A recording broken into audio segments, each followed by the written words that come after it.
అందరికీ నమస్కారం. ఈ రోజు నుంచి మహానాడు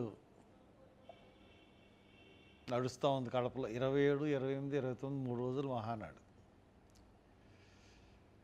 నేను మీటింగ్ పెట్టుకుంటాను, పర్మిషన్ ఇవ్వండి మహాప్రభు అని అడిగాను గవర్నమెంట్ని. అప్పుడు అదరాబాద్రాగా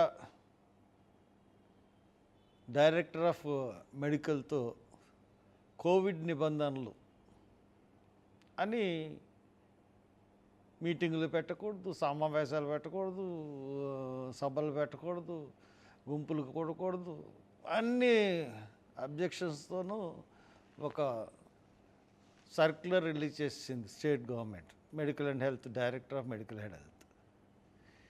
ఏది ఈ రోజని చూస్తే 27, 28, 29 మహానాడు జరుగుతుంది కదా, అందుకని 26ని విత్డ్రా చేసుకుంది.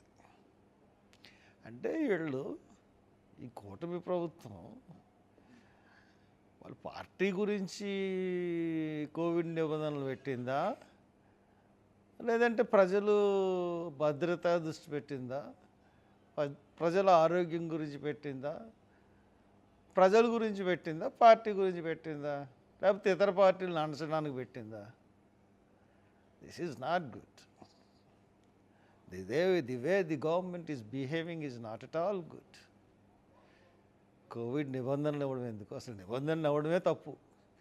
ఇంకా కోవిడ్ ఎక్కడ అరాకొర మన కేసులు రిజిస్టర్ అవుతూ ఉన్నాయి. వెంటనే కోవిడ్ నిబంధనలు ఇచ్చేసారు. ఎందుకు ఇచ్చారంటే ఓన్లీ హర్ష్ కుమార్ మీటింగ్ ఆపుకోవాలి, ఫోర్జరీ అని పెట్టారు సర్టిఫికేట్స్. ఇఫ్ ఎట్ ఆల్ ఒకవేళ అది మిస్ అయితే కోవిడ్ నిబంధనల దృష్ట్యా హర్ష్ కుమార్ మీటింగ్ చేయడానికి వీల్లేదు అని ఇవ్వడానికని కోవిడ్ నిబంధనలు పెట్టారు. ఇప్పుడేమో తీసి మహానాడు చెప్తున్నారు. మరి నేను గవర్నమెంట్ ఇటువంటి విధానాలు కరెక్ట్ కాదు, మరీ చండాలమైన పద్ధతుల్లో వెళ్తుంది. మేము ప్రజాస్వామ్యంగా మీటింగ్ పెట్టుకుంటానంటే మీకు అభ్యంతరం ఎందుకు? పోలీసులతో అరెస్టులకి ముందస్తు అరెస్టులు చేయిస్తారు. ఈ రోజునైతే బోలు మందిని అందరినీ బైండ్ ఓవర్ చేశారు, పాస్టర్లను బెదిరించారు, ప్రతి పాస్టర్కి ఫోన్లు చేశారు. మీరు మీటింగ్ వెళ్తే మిమ్మల్ని అరెస్ట్ చేస్తామన్నారు, మీ రికార్డులు అంతా మా దగ్గర ఉన్నాయన్నారు. ప్రతి చర్చి మెంబర్ని, ప్రతి లీడర్ని అందరినీ బైండ్ ఓవర్ చేశారు. ఏంటిది? మీ మహానాడుకు మటుకు బస్సులు పెట్టుకోవాలి, అన్నీ పెట్టుకుని రావాలి. అంటే మేము పెట్టుకునే క్రైస్తవులు కానీ లేకపోతే దళితులు కానీ మీటింగ్ పెట్టుకుంటే మటుకు దానికి అన్ని అడ్డంకులు కల్పిస్తారు. ఇదే కదా మీ ప్రభుత్వ తీరు. నేను తీవ్రంగా ఖండిస్తున్నాను. ఇటువంటి తీరుని ప్రభుత్వం మార్చుకోండి.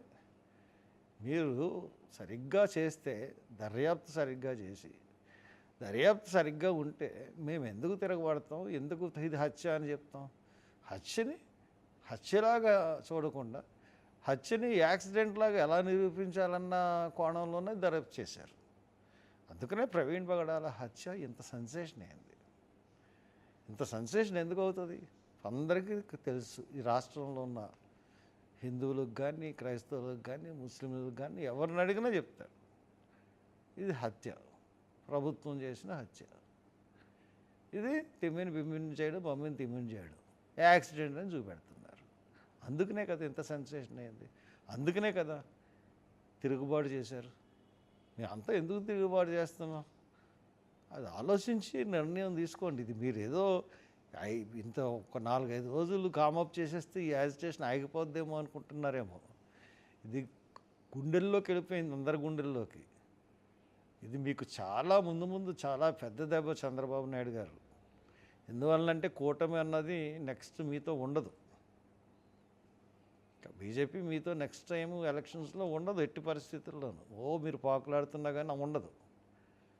కాబట్టి ఇటువంటి చర్యలు చేసి ముందు ఏం జరుగుతుంది ఏంటి అన్న తెలుసుకోండి. తెలుసుకోకపోతే మటుకు తీవ్రమైన పరిణామాలు ఎదుర్కొంటారు.